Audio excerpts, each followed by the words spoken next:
o Platão, então ele descreveu uma família, né? Pessoas que moravam dentro de uma caverna, onde eles nasceram na caverna. A única coisa que eles conheciam é a caverna.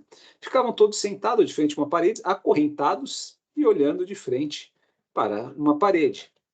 Onde de trás tinha um fogo, uma fogueira, que faziam sombras que vinham de fora.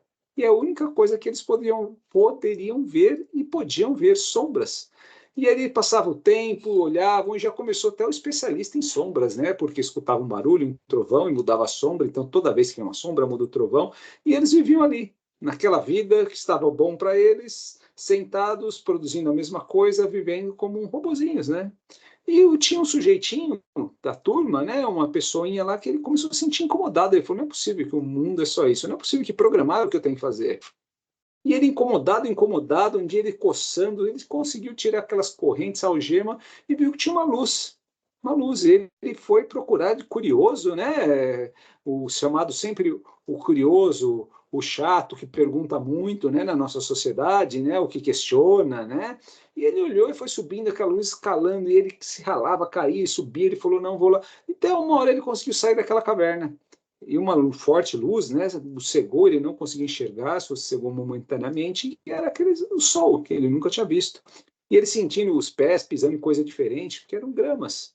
Até que ele foi olhando e ele ficou espantado, admirado com tanta beleza. E olhou, começou a andar, árvores, folhas, sol. Ficou mal, ele falou: nossa, o mundo tem mais, eu sabia. Eu não poderia viver só aquilo. Ninguém poderia ter programado meu destino, meu futuro. E ele desceu.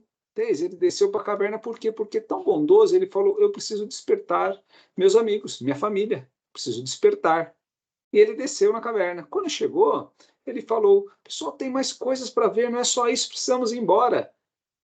Com a sociedade deles já instalada, fixada, como se fosse dogmas, olharam e ainda falaram: olha o louquinho, está todo machucado, falando que tem mais coisa. O diferente para eles não era o certo era a vida programada, né? Então tiramos essa alegoria da caverna para o dia de hoje. Quantas pessoas estão presas no seu cotidiano, fazendo o que não gosta todo dia, aturando o que não gosta todo dia, né? Com medo de mudanças, né? Por quê? Medo de desafio, medo de julgamento. Se eu mudar, se eu for outra coisa, se eu exercer outra coisa, se eu falar que eu não gosto disso, para minha família que colocou que isso era certo, é de tudo que é gosto. Quantas pessoas estão presas nessa caverna de Platão, infelizes, e não tiveram a coragem de tirar as algemas de ferro e sair para o mundo, Daisy?